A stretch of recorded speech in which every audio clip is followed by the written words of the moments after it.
오늘 우리에게 주시는 하나님의 말씀은 이사야서 28장 14절부터 마지막 절까지 말씀이 되겠습니다. 998조 이사야서 28장 14절부터 마지막 절까지 말씀입니다. 14절부터 29절까지 좀 길지만 한 절씩 교독하겠습니다. 이러므로 예루살렘에서 이 백성을 다스리는 너희 오만한 자여, 여호와의 말씀을 들을지어다. 너희가 말하기를 우리는 사망과 언약하였고 스올과 맹약하였은즉 넘치는 재앙이 밀려올지라도 우리에게 미치지 못하리니 우리는 거짓을 우리의 피난처로 삼았고 허위 아래에 우리를 숨겼음이라 하는도다. 그러므로 주 여호와께서 이같이 이르시되 보라, 내가 한 돌을 시온에 두어 기초를 삼았노니 곧 시험한 돌이요 귀하고 견고한 기초돌이라. 그것을 믿는 이는 다급하게 되지 아니하리로다. 나는 정의를 측량줄로 삼고 공의를 저울추로 삼으니 우박이 거짓의 피난처를 소탕하며 물이 그 숨는 곳에 넘칠 것인즉 너희가 사망과 더불어 세운 언약이 패하며 스올과 더불어 맺은 맹약이 서지 못하며 넘치는 재앙이 밀려올 때에 너희가 그것에 밟힘을 당할 것이라. 그것이 지나갈 때마다 너희를 잡을 것이니 아침마다 지나가며 주야로 지나가리니 소식을 깨닫는 것이 오직 두려움이라. 침상이 짧아서 능히 몸을 펴지 못하며 이불이 좁아서 능히 몸을 싸지 못함 같으리라 하셨느니라. 대저 여호와께서 불하심 산에서와 같이 일어나시며 기브온 골짜기에서와 같이 진노하사 자기의 일을 행하시리니 그의 일이 비상할 것이며 자기의 사역을 이루시리니 그의 사역이 기이할 것임이라. 그러므로 너희는 오만한 자가 되지 말라. 너희 결박이 단단해질까 하노라. 대저 온 땅을 멸망시키기로 작정하신 것을 내가 만군의 주 여호와께로부터 들었느니라. 너희는 귀를 기울여 내 목소리를 들으라. 자세히 내 말을 들으라. 파종하려고 하는 자가 어찌 쉬지 않고 갈기만 하겠느냐? 자기 땅을 개간하며 고르게만 하겠느냐? 지면을 이미 평평히 하였으면 소해양을 뿌리며 대회양을 뿌리며 소맥을 줄줄이 심으며 대맥을 정한 곳에 심으며 귀리를 그가에 심지 아니하겠느냐? 이는 그의 하나님이 그에게 적당한 방법을 보이사 가르치셨음이며 소해양은 도리깨로 떨지 아니하며 대회양에는 수레바퀴를 굴리지 아니하고 소해양은 작대기로 떨고 대회양은 막대기로 떨며 곡식은 부수는가 아니라 늘 떨기만 하지 아니하고 그것에 수레바퀴를 굴리고 그것을 말굽으로 밟게 할지라도 부수지는 아니하나니 이도 만군의 여호와께로부터 난 것이라. 그의 경영은 기묘하며 지혜는 광대하니라. 아멘. 할렐루야. 이 새벽에 나오신 여러분 위에 우리 주님의 축복과 은혜가 함께하기를 간절히 바랍니다. 자, 28장 전반부에서는 에브라임, 북이스라엘, 즉 사마리아를 수도로 하고 있는 북이스라엘에 대한 하나님의 경고의 말씀으로 시작되었습니다. 그런데 그 북이스라엘이 자만했고 그들의 부요함에 그들은 몰두해서 또 그들은 술 취한 자들이라고 그렇게 하나님이 경고하시고 그 경고가 이제 중반을 넘어오면서 남왕국 유다로 향하게 됩니다. 남왕국 유다의 지도자들도 똑같이 술 취해 있다는 거예요. 정치 지도자들은 술 취해서 재판을 그릇되게 하고 종교 지도자들도 술 취해서 환상을 잘못 해석하고 백성을 잘못 이끌어 간다는 것입니다. 이제 그 말씀이 이어져 나오는데 이제 문제는 그들이 선지자의 예언을 무시한다는 거예요. 조롱한다는 거예요. 거짓 선지자들은 술 취해서 저 이사야 저까지 게 뭐냐? 저놈이 뭐 진실을 말하냐? 무슨 전쟁이 나고 무슨 하나님이 우리를 연단해? 다 거짓말이야. 조롱쯤으로 얘기했다. 조롱쯤으로. 그래서 하나님은 이사야를 통해서 그들에게 또 이렇게 조롱하는 그런 투로 또 반응하시죠. 그래서 더 듣는 이슬과 다른 방언으로 그가 이 백성에게 말씀하시리라. 이제 그러면서 너희가 이렇게 선지자를 무시하고 그 말을 조롱하면 결국은 너희들은 뒤로 넘어져서 부러지고 걸리며 붙잡히게 하나님이 하실 것이다. 이제 그러면서 14절부터는 이제 그 지도자들에게 주시는 경고의 말씀이에요. 경고의 말씀. 너희가 그 교만한 자리에서 내려와야 된다. 오만한 자의 자리에서 내려와서 하나님의 말씀에 귀를 기울이라는 거예요. 이제 그들인데 남한국 유다의 지도자들이 아주 한층 교만해 가지고 현지자의 말을 계속 무시하는데 문제가 있는 거죠. 그리고 이제 그 상황을 보면은 지금 아수르의 위협이 다가온 상황이에요.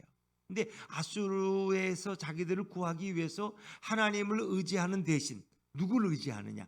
애굽을 의지한다는 거예요. 애굽과 맹약을 맺고 애굽이 우리를 도와줄 거다. 그러면 걱정 없어. 걱정 없어. 뭐 이런 인간적인 생각들이 지금 남한국 유다의 지도자들에게 가득 차 있다는 거예요. 근데 하나님 말씀은 애굽이 너희를 돕지 못하고 애굽이 너희를 지키지 못하고 애굽이 너희를 보호하지 못할 것이다. 어리석은 생각을 빨리 버리고 교만함에서 하나님께로 나오라는데 그들은 그렇게 하지 않아요. 그래서 결국은 이제 아수르에서는 하나님이 보호하셨지만 나중에 바벨론에 의해서 이제 큰 고통을 당하고 성은 허물어지고 포로로 끌려가는 이런 역사 속의 이야기가 진행되죠. 그러니까 아직 그런 일이 일어나기 전에 예언이야, 예언. 지금 경고하고 있는 거야. 그러니까 하나님은 늘 경고하셔요, 먼저. 근데 우리는 그 경고의 소리를 못 들어. 자기 일에만 바빠 그냥. 아이고 나 바쁜데 뭐 자꾸 엉뚱한 얘기 하냐고. 이제 그런데 하나님이 여러 번 경고했는데 결국은 그 위험에 빠져. 인생에는 이런 경고의 사인들이 많이 있어요. 이 건강에 대한 적신호. 예를 들면 아침에 일어나면 심장이 답답하다든가 약간 어지럽다든가 그러나 뭐 그게 지금 문제야. 나는 빨리 가서 시장에 가 일하고 돈 벌어야 돼. 이제 그거 신경 안 써. 그런데 그런 경고들을 무시하면 나중에 어떻게 해요? 자리에 누워버려. 그냥 중환자실에 누워서 도저히 소망이 없어. 그러니까 자기 몸에 어떤 경고가 오면은 사인을 예심히 살펴야 돼. 이제 그것은 영적으로도 마찬가지예요. 하나님 우리에게 뭐 여러 가지 모양으로 말씀하셔요. 근데 우리는 그걸 무시하면 안 돼.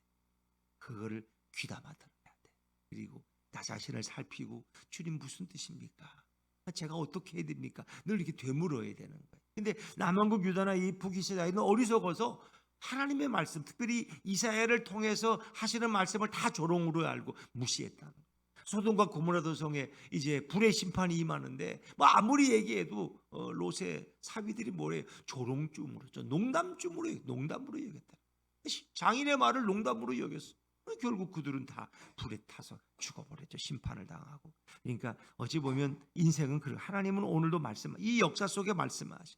코로나라는 재난을 통해서 또 파키스탄의 엄청난 홍수로 뭐 2천만 명이 집을 잃고 뭐 이렇게 뭐 엄청난 일은 상상도 못하는 일들로. 근데 그 물이 아직도 안 빠지고 있어. 그래서 거기서 뭐 병충해가 생기고 병원도 없고 약도 없고 이게 보통이 아니야 이게 지금. 또 유럽에는 또 비가 안 와가지고 라인강이 다 바닥을 드러내고 이것도 한쪽에 또 기근 때문에 또 고통이고 뭐 하나님이 계속 이게 사인하시는 거예요. 미국에 또 허리케인이 와가지고 애리조나를 다 휩쓸어 버려가지고 그냥 또 집들이 다 날아가 버리고 세상에 현대 세상에서 그런데도 우리는 그걸 깨닫지 못해. 자기 일에만 정신이 없다는 거예요. 그러니까 참 이게 어리석은 인생들이죠. 그래서 우리는 늘 영적인 귀를 예민하게 주님을 향할 수 있어야 되고 늘 말씀을 읽을 때 주님은 그 말씀을 통해서 우리에게 깨달음을 주시는 거예요. 근데 말씀을 안 읽고 말씀을 듣지 않으면 뭐 그런 경고를 듣지도 못할 뿐더러 깨닫지도 못하고 세상의 일에만 몰두하는 거죠. 자, 우리 이제 다시 1절로 돌아갑니다. 14절 말씀 먼저 1절 14절입니다. 시작. 이러므로 예루살렘에서 이 백성을 다스리는 너희 오만한 자여 여호와의 말씀을 들을지어다. 예루살렘이니까 남한국 유다죠. 이 백성을 다스리는 자들이 지도자들이에요. 너희 오만한 자들이야. 예전에 성경에는 경만한 자라 그러는데 이게 교만한 자들이요. 여호와의 말씀을 들으라. 이사야는 목이 터지도록. 왜? 이사야에겐 그게 하나님이 주신 사명이야. 그러니까 듣든지 안 듣든지 그 전해야 돼. 어쩌면 이 시대 교회는 복음을 전해야 돼. 듣든지 안 듣든지. 그게 우리에게 주신 사명이야. 근데 사람들은 더 조롱으로 여겨. 저 교회 저것들이 뭐 그냥 그렇게 여겨. 괜히 농담이나 하고 헛소리나 한다고. 그러나 그럼에도 이사야는 그게 자기 사명이니까 전해야 돼. 교회는 오늘도 그래서 복음을 전하는. 근데 우리가 안전하면 이제 이단들이 와서 이제 판을 치고 이제 난리법석을 떠는 거죠. 동네마다 이단들이 와가지고 진문 두드리고 여호와의 증인들, 신천지, 하나님의 교회, 이 사람들이 우리보다 훨씬 열심히 많아. 우리는 자기 일에 바빠 다 그냥. 근데 그분들은 나서서 가방 메고 다니면서 하루 종일 거기 가서 봉사하고 있어. 아침부터 저녁까지. 참 이단과 이 정통 교회의 차이는 도대체 뭔지 모르겠어. 이단들은 틀린 걸 가지고도 열심을 다하는데 우리는 바른 진리를 가지고도 관심이 없어. 그냥 어떻게 하면 먹고 살까? 어떻게 하면 돈을 좀 더 벌까? 응? 우린 여기에만 관심. 이거 뭔지 모르겠어요. 그건 저도 좀 이해가 안 되는데. 자, 이제 15절 말씀. 이렇게 이사야의 예언에 대해서 그들은 어떤 태도를 취하느냐 보세요. 15절 말씀. 15절 시작.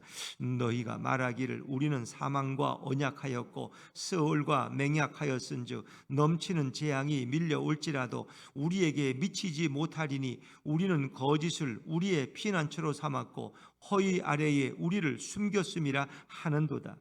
이 말씀은 좀 이렇게 생각이 좀 필요해요. 표면적으로 읽으면 이게 뭔 말이냐 말이야. 어떻게 사망과 언약을 하고 수골과 음부와 맹약을 맺어? 말이 안 되잖아. 그러니까 우리는 이 말씀의 이제 내면 진리를 읽어야 돼. 이면을 읽어야 돼. 표면적인 말씀과 이면적인 말씀은 그 뜻이 다르다는 거예요. 그러니까 사망과 언약하고 스올과 맹약, 이 얘기는 사망과 스올은 이사야가 계속 열방을 향해서 뭐라고 예언했어요. 너희가 하나님 앞에 돌아오지 않으면 너희가 하나님이 너희를 스올에 던지실 것이다. 사망에 던지실 것이다. 다시 일어나지 못하게 할 것이다. 이제 이게 수없이 들었거든. 들은 건 알아. 그러니까 그들이 뭐래? 우리는 사망과 언약했고 스올과 맹약 계약을 맺었기 때문에 넘치는 재앙이 밀려와도 우리는 우리에게 미치지 못할 것이다. 이제 이 얘기는 바꿔 말하면 지금 아수르의 위협이 이렇게 몰려와도 걱정 없다. 왜? 우리는 사망과 스올과 언약하고 맹약했다는 건 애굽과 맹약했다는 거예요. 애굽과 우리는 조약을 맺었기 때문에 아수르가 몰려와도 걱정 없다. 넘치는 재앙이 아수르를 가리키는 거예요. 사망과 스올은 애굽을 가리키는 그런 표현이에요. 그냥 읽으면 잘 모르죠. 이제 주변 상황이 그런 거예요. 우리는 우리에게 절대 미치지 못하니까 헛소리하지 말아라. 무슨 전쟁이 나고 무슨 이사를 가고 무슨 참사를 당해 말도 안 되는 얘기들. 그러면서 또 조롱하는 거예요. 우리는 거짓을 우리의 피난처로 삼았다. 이사야가 뭐래? 애굽은 너희의 진정한 피난처가 안 돼. 애굽은 거짓이야. 애굽은 헛된 나라야. 왜? 그들은 우상 숭배하는 나라고. 또 그 당시에 애굽이 점점 쇠약해져서 아수르를 대항할 힘이 없어요. 그런데 이 백성들은 애굽만을 의지하는, 하나님을 의지하지 않고 이제 그러면서 이사야가 한 말을 갖다 도리어 또 조롱해서 우리는 거짓을 피난처로 삼는다. 너가 말하는 거짓, 그 애굽을 피난처로 삼고 우리는 그 애굽 허위 아래에 우리를 숨겨가기 때문에 걱정 없다는 거예요. 이렇게 또 반응을 해요. 그러니까 이제 거기에 대해서 전혀 그들은 깨닫지를 못하는 거죠. 애굽만 의지하겠다는 거예요. 이제 그러니까 하나님께서 16절에 어떤 말씀을 주시나 보세요. 16절 말씀 같이 읽죠. 시작. 그러므로 주 여호와께서 이같이 이르시되 보라 내가 한 돌을 시온에 두어 기초를 삼았노니 곧 시험한 돌이요 귀하고 견고한 기초돌이라. 그것을 믿는 이는 다급하게 되지 아니하리로다. 내가 한 돌을 시온에 두었다. 기초를 삼았다. 그거는 시험한 돌이요 아주 귀한 돌이요 견고한 돌이요 그 기본이 되는 기초돌이라는 반석이라는 주춧돌. 그것을 믿는 이는 다급하게 되지 아니하리로다. 이건 하나님이 약속하신 어떤 돌을 얘기하는 것인데 이제 우리가 지금 결론부터 보면은 그것은 이 땅에 오신 우리의 구원자 예수 그리스도를 가리키는 거예요. 예수 그리스도. 근데 이건 이제 하나의 의미가 돼요. 그러니까 그들은 거짓이 우리의 피난처가 되고 허위 아래 우리를 숨겼다는 것은 거짓과 허위로 지은 집은 모래 위에 지은 집과 같은 거예요. 우리는 모래 위에 지은 집을 너희는 지금 의지하고 그 모래 위에 지은 집이 홍수 가운데 너희를 보호하리라고 생각하지만 그건 너희를 보호 못한다. 진정한 반석 위에 세운 집만이 너희를 보호하고 너희의 피난처가 되고 너희의 보호자가 될 것이다. 이제 그걸 이제 말씀하고 있는 거예요. 근데 그것은 근데 궁극적으로 이 땅에 오시는 메시아 예수 그리스도를 가리키는 예언이에요. 성경에서. 그러니까 그 시대에도 너희가 헛된 것을 의지하고 있다는 거예요. 그 얘기는 하나님께로 돌아와야 된다. 그것은 미래를 가리키는 예언이지만 너희를 진실로 이 위험 가운데 보호하실 수 있는 분은 여호와밖에 없다. 여호와밖에 없다. 하나님이 진정한 바위가 되시고 하나님이 진정한 추추들이 되신다.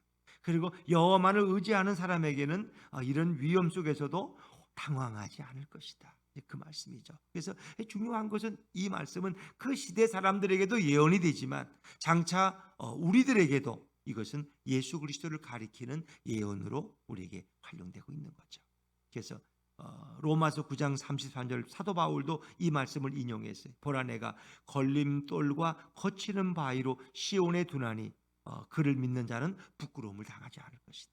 또 베드로전서 2장 4절부터 8절의 말씀도 베드로 기자는 이 이사야서의 이 말씀을 인용해서 아주 길게 이렇게 인용하고 있죠.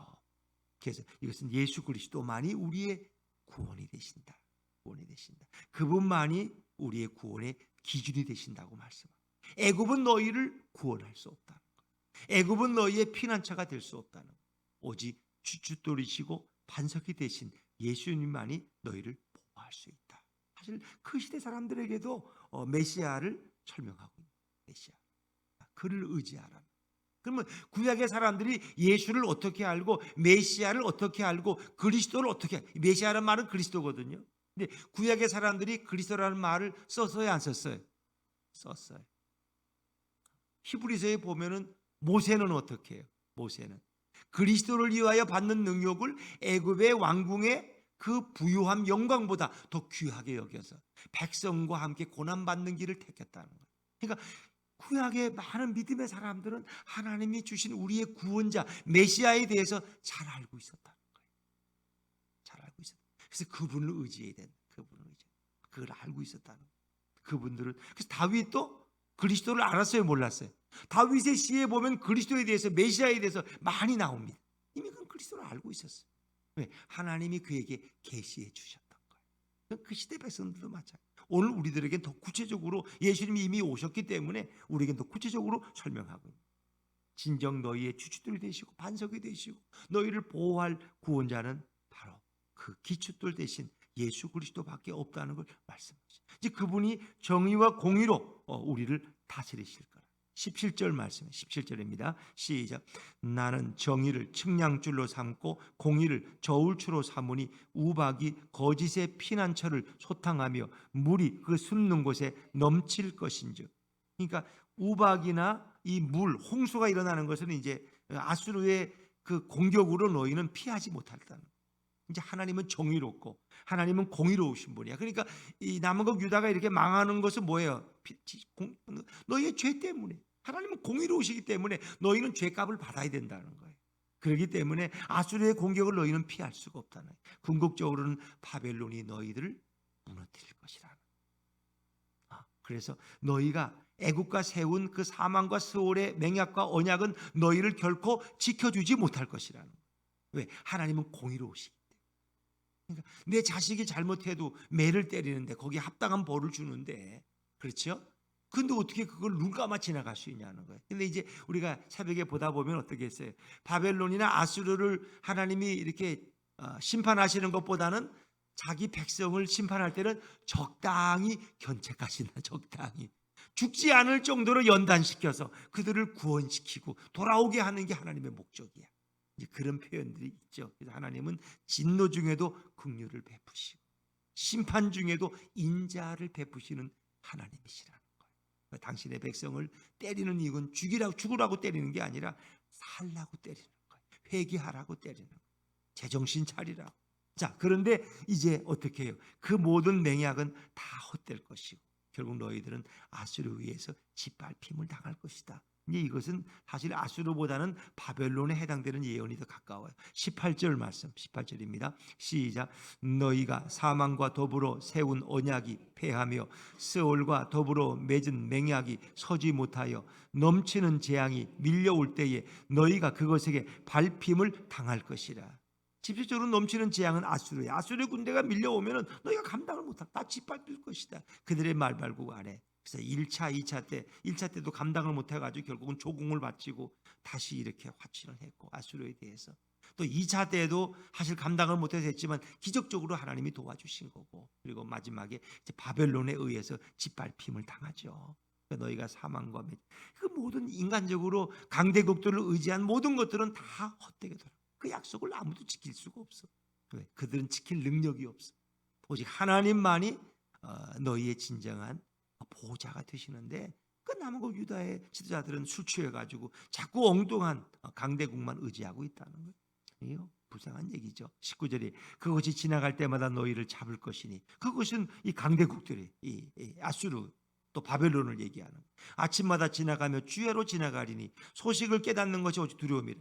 강대국에 대한 소식을 들 너희는 두려움에 널 감당하지 못할 것이다. 두려움에 휩싸일 것이다. 왜? 그들이 너희 땅을 마음대로 유린하고 짓밟고 지나다니는데 너희가 할 수가 없어. 그래서 너희의 계획은 빗나간 거야. 20절 말씀 한번, 이 표현이 어떤 표현인지 보세요. 시작. 침상이 짧아서 능히 몸을 펴지 못하며 이불이 좁아서 능히 몸을 싸지 못함 같으리라 하셨느니라. 막 겨울이 오서 날씨가 추워. 그런데 침상을 하나 준비해, 침상이 너무 짧아. 다리를 다 펴지를 못해. 얼마나 불편하겠어요. 그리고 이불을 하나 따뜻한 걸 준비했는데 이불이 너무 적어서 이 몸만 덥지 다리 쪽으로는 덮지를 못해. 이불이 짧아서 길이가. 이 말이 돼요? 얼마나 웃기는 얘기예요. 그러니까 남한국 유다의 지도자들이 자기들의 인간적인 계획으로 다 세우고 설계한 것은 다 숲으로 돌아갔다. 우리는 다 나름대로 이렇게 계획이 있잖아요. 근데 그게 하나님을 의지하지 않는 계획은 다 숲으로 돌아가. 자기 얼마나 웃겨요. 침대를 잘 자려고, 편안한 잠을 자려고 침대를 준비했는데 침대가 짧아. 다리를 펴지 못해. 웅크리고 자야 돼. 이불을 준비했더니 너무 짧아. 다리는 다 내놓고. 여러분, 다리가 추우면요, 발이 추우면 잠이 안 온다는 거 아세요? 그렇죠. 그 제가 어쩌다 이렇게 낮에 준비하다가 너무 이렇게 그러면 이렇게 침대에 누우면 좀 으스스 춥잖아요. 그러면 이불을 깔고 있으니까 덮을 수는 없고 어떻게 해요? 그냥 웃옷을 덮어가지고 발에 하나 덮고 몸에 하나 감고 그리고 따뜻하게 잔다고. 왜? 발이 따뜻해야 잠이 오거든. 근데 여기는 그렇지 않아. 발을 다 내놓고 잠을 못 자. 침대가 짧아서 편안할 수가 없어. 이것이 인간의 어리석은 계획이라는 거예요. 우리가 하는 계획은 다 이런 거예요. 그리고 더 무서운 게 있어요. 21절, 결국 그들이 하나님을 부인하고 강대국을 의지하는 것은 하나님과 싸움을 하겠다는 거야. 자, 21절 말씀, 21절입니다. 시작. 대저 여호와께서 불하심 산에서와 같이 일어나시며 기브온 골짜기에서와 같이 진노하사 자기의 일을 행하시리니 그의 일이 비상할 것이며 자기의 사역을 이루시리니 그의 사역이 기이할 것임이라. 아멘. 이 말씀도 그냥 읽고 지나가면 뭔 얘기인지 모르고 지나가는데 이 내면을 알면 무서운 얘기예요. 20절에 보니까 여호와께서 불하심 산에서와 같이 일어나신다. 이 불하심 산에서는 다윗이 블레셋과 싸울 때 하나님이 역사하셔서 그 블레셋을 한순간에 다 무찔러 버리셨어. 이게 불하심 골짜기에서의 승리야. 그러니까 하나님이 싸우신 거야. 우리 이걸 뭐라 해? 성전, 여호와의 전쟁이야. 이 구약의 전쟁은 신들의 전쟁이야. 하나님이 대신 싸우는 거지 그들이 싸우는 게 아니라는 거예요. 어찌보면 우리의 싸움도 예수님이 대신 싸우는 거지 내가 싸우는 게 아니에요. 그래서 하나님이 개입하시니까 그게 블레셋에 대해서 큰 승리를 거뒀어요. 또 그다음에 기브온 골짜기에서 같이 진노. 기브온 골짜기는 이제 기브온 거민과 관련된 거예요. 가나안 땅에 들어가면 하나님께서 여호수아에게 그 모든 거민은 다 죽이라 그랬어. 근데 기브온 사람들이 어떻게 했어요? 이 거짓 흉내를 가지고 먼 나라에서 왔다고 막 곰팡이 핀 빵을 가지고 오고 신발이 다 핥고 옷이 이렇게 막 빨지도 못하고, 그래서 우리는 먼 나라에서 왔는데 이스라엘과 화친 조약을 맺자고.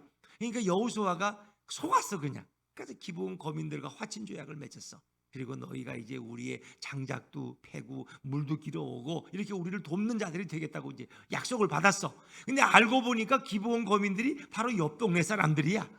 그런데 하나님의 이름으로 맹세를 했기 때문에 어떻게 해요? 지켜야 돼. 여호수아는 자기가 잘못했지만 지켜야 돼. 그건 하나님의 이름을 걸고 맹세했기 때문에, 서운했기 때문에.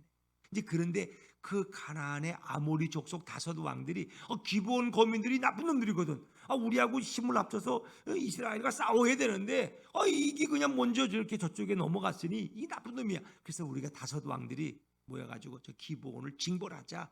기브온을 치러 온 거야. 기브온이 이스라엘 여호수아에게 도움을 요청한 거야. 도와달라고. 당신들이 우리와 화친을 맺지 않았냐고. 그러니까 이제 여호수아 군사를 이끌고 가서 아모리의 다섯 왕들과 싸우던 자리가 이 기브온 골짜기에. 근데 그때 하나님이 우박으로 역사하셔서 아모리 다섯 왕들 다 쫓아내.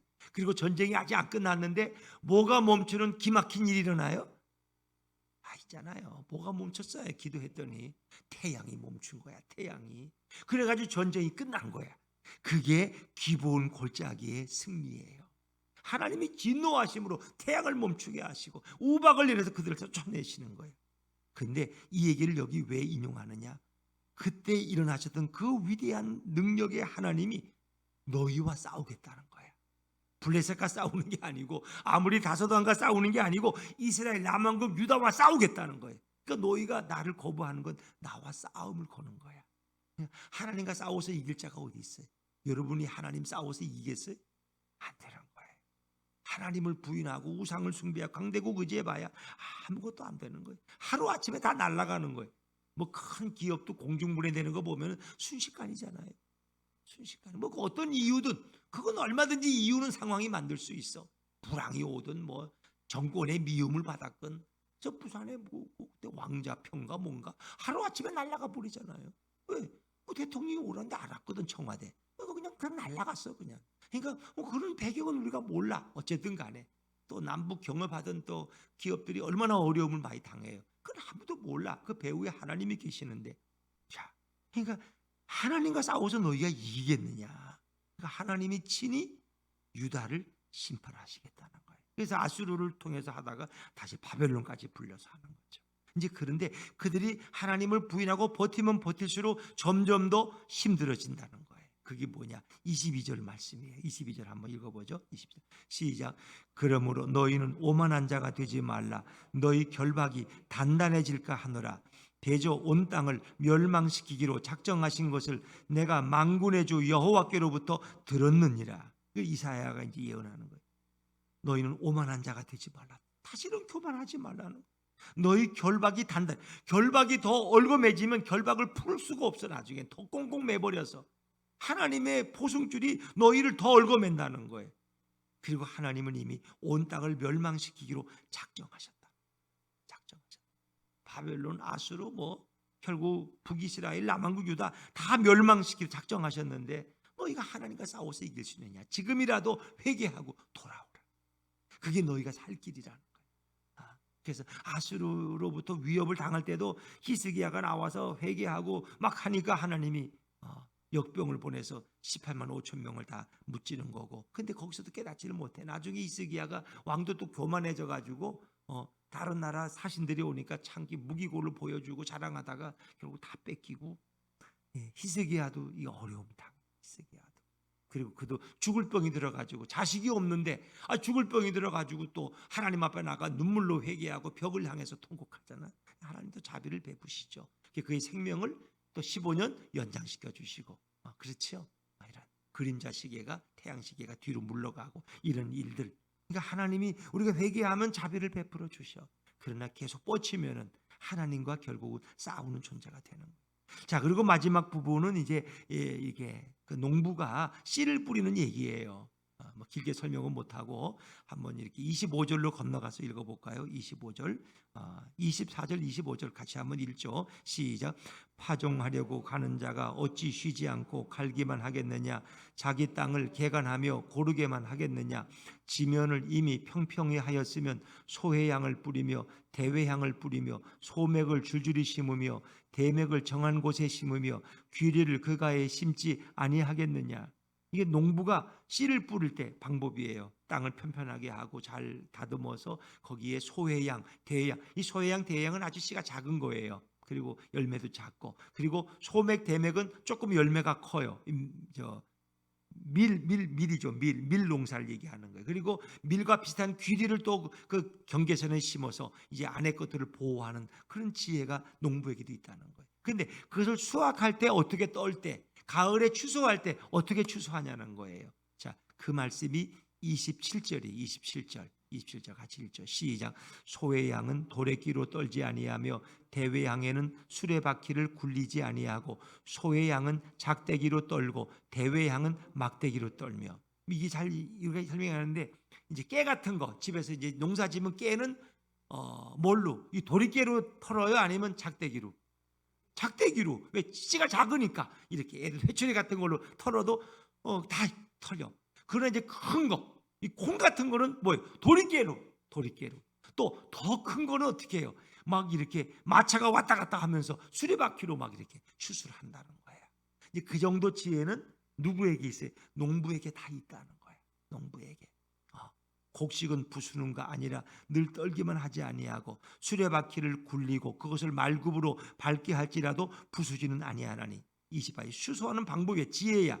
그러니까 농부에게도 이런 지혜가 있는데 하나님께서 당신이 심은 나라와 백성들을 어떻게 심판하시겠느냐? 그건 다 하나님께 지혜가 있다는 거예요. 그 얘기예요. 수확이라는 건 하나의 심판의 때고 하나님이 그들을 어떻게 심판하시고 수확하시느냐. 구원의 곳간에 이르게 알곡은 곳간에 또 심판받을 자들은 또 불에 탈락. 이게 다 하나님의 방법이야. 이제 그 모든 것이 하나님의 지혜로부터 온다는 거예요. 자, 29절 말씀, 29절입니다. 시작. 이도 만군의 여호와께로부터 난 것이라. 그의 경영은 기묘하며 지혜는 광대하니라.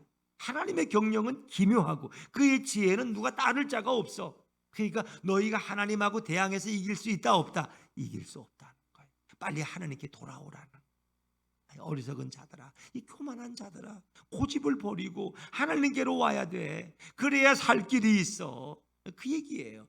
하나님은 오늘도 경영하셔. 세계를 경영하시고 역사를 경영하시고 그리고 가정을 경영하고 교회를 경영하고 민족을 경영하시는 진정한 경영자, 통치자가 바로 예수 그리스도고 여호와. 그 예수님의 지혜는 무궁무진. 그분을 의지하는 자가 진정 승리자가 되고 보호를 입을 수 있고 주님이 우리의 피난처가 되신다는 거예요. 그래서 이것은 오늘 우리들에게 주시는 말씀이고 우리 민족이 하나님께로 돌아가야 하는 것을 말씀하고 있는 거예요. 참 지혜자 되시고 참 경영인 되시는 우리 예수 그리스도께로 돌아가서 그분과 함께 동행하는 우리의 삶이 되시기를 주 이름으로 축원합니다.